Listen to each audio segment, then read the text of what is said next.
Хөдөө орон нутгийн хөгжлийг дэмжих ач холбогдол бүхий хөрөнгө оруулалтыг төлөвлөх, хэрэгжүүлэх, түүнд засаглал болон иргэд олон нийтийн оролцоог сайжруулах, орон нутгийн хөгжлийн сангийн үйл ажиллагаа болон 2016-2017 оны орон нутгийн хөгжлийн сангийн жилийн гүйцэтгэлийн үнэлгээний үр дүнг Ховд аймгийн бүх сумдад танилцуулах, гарсан зөрчил анхаарах асуудлуудын талаар сумын удирдлага холбогдох мэргэжилтнүүдтэй уулзалт хийж мэдээлэл зөвлөгөө өгөх зорилгоор тогтвортой амжиргаа 3 төслийн орон нутгийн ажилтан Батсайхан болон төслийн чадвах бэхжүүлэх багийн гишүүдээс бүрдсэн ажлын хэсэг сумдад ажиллаж байна. 2 дугаар үлрэлтэй багтаагаад 5 дугаар сард багтаагаад сумын иргэдийн нийтэд оруулал хурлаа хийж иргэдийн саналыг эренбэлж сумын засаг даргад өргөн барьдаг юм хуулийн залалтай.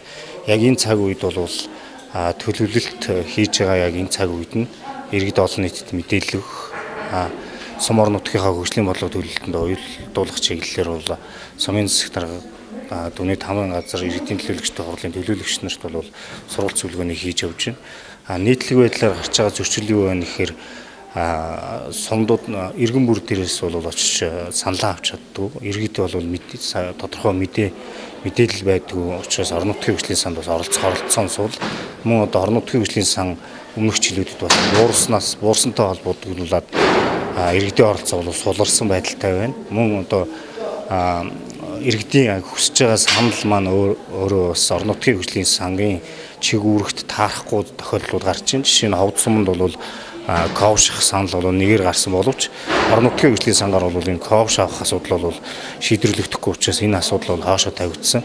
Үүнээс болж одоо яг өөрийнх нь хүсэж байгаа бодож байгаа зүйл тухайн ирэмбэнд орсон гэдэг чинь иргэдийн төлөөлөгчтэй хурлаар батлагдахдаа хасагдсанаас болоод иргэдийн оролцоо идэх бол суларж байна. Энэ идэх оролцоог сайжруулах зорилгоор одоо аймгийн чадах хүчлэх баг одоо ажиллаж энэ чиглэлээр бол тодорхой ажлуудыг одоо сурвалж зөвлөгөө хийж ингэж явж байгаамаа. Ажлын хэсгийн бүрэлдэхүүнд Ховд аймгийн засаг даргын тамгын газрын хөрөнгө оруулалт хөгжлийн бодлого төлөвлөлтийн хилцээний дарга Баяр Сүх, тогтвортой амжиргаа 3 төслийн орон нутгийн ажилтан Батсайхан, аймгийн иргэдийн төлөөлөгчдийн хурлын олон нийтэд харилцах албаны дарга Баяр Туянаар багтан ажиллаж, сумын иргэдийн төлөөлөгчдийн хурл засаг даргын тамгын газрын удирдлага холбогдох мэргэжилтнүүд бүх багийн засаг дарга нар болон иргэдийн төлөөлөлд мэдээлэл сургалт хийж байгаа юм.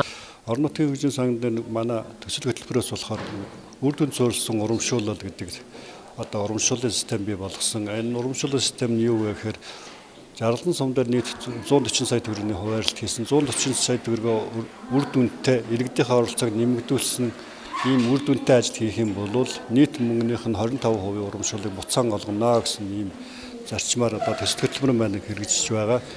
Энэ хүрээн дээр бол бид нар иргэдийн оролцоог нэмэгдүүлэх чиглэлээр засаг зархааны нэгж болон багийн дарга, багийн иргэдийн нийтийн хурл болон сумын төлөөлөгч нар засаг зархааны нэгжийн нийт 70 гаруй хүмүүст бол сургалт арга хэмжээг бол зохион байгуулж байна. Энэ сургалт арга хэмжээ бол нэлээд үр дүнтэй болж байна. Иргэдийн оролцоогоо бас нэмэгдүүлэх чиглэлээр бид нар бас заавар зөвлөмж өгж байна. Урд оны орон нутгийн хөгжлийн сангаар хийгдсэн бүтээлч ажлууд маань бас үр дүнгүй болж байгаа. Худалдаа авалт болон тендер шалгуулалтаар авсан аж ахуй нэгжүүд бол насжилт богинтой эсвэл бол орон нутгийн хөгжлийн сангаар хэрэгжүүлээд 30-40 сая төгрөгийн ажил авчгаад тэрийг хийж гүйцэтгүүлдэг дутуу хайдаг одоо ийм зөрчилтэй асуудлууд их байна. Энэ дээр тулгуурлаад бид нар бас энэ жил орон нутгийн хөгжлийн сан нодлон бол нэг сумдад нэг 10-аас 18 сая 20 саяны хооронд хэрэгжижсэн бол энэ жил бол хамгийн ихээр нь бол булган сум 375 сая ингээд ерөнхийдөө 10 дахин нэмэгдсэн байгаа.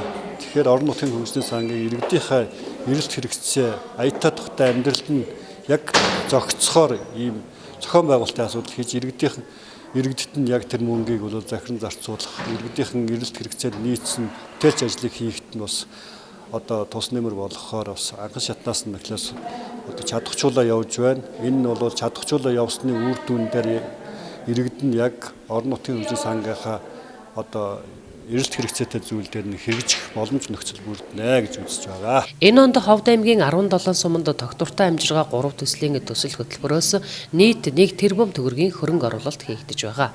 Өөрөөр хэлбэл орон нутгийн хөгжлийн сангийн хөрөнгө оруулалтын 50-аас 60% нь тогтвортой амжиргаа 3 төслөөс санхүүжигдэж байгаа гэсэн үг юм а.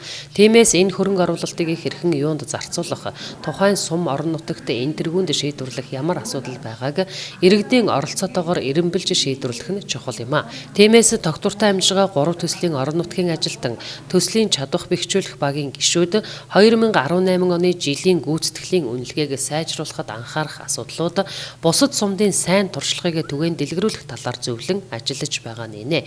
Мөн орон нутгийн хөгжлийн сангийн хөрөнгө оруулалтаар суманд хийгдэх бүтээн байгуулалт, шинэ санаачлага, орон нутгийн төсвийн төсөл боловсруулах журмын заалтуудтай холбогдуулан оролцогчдоос судалгаа аван ажиллаж байна.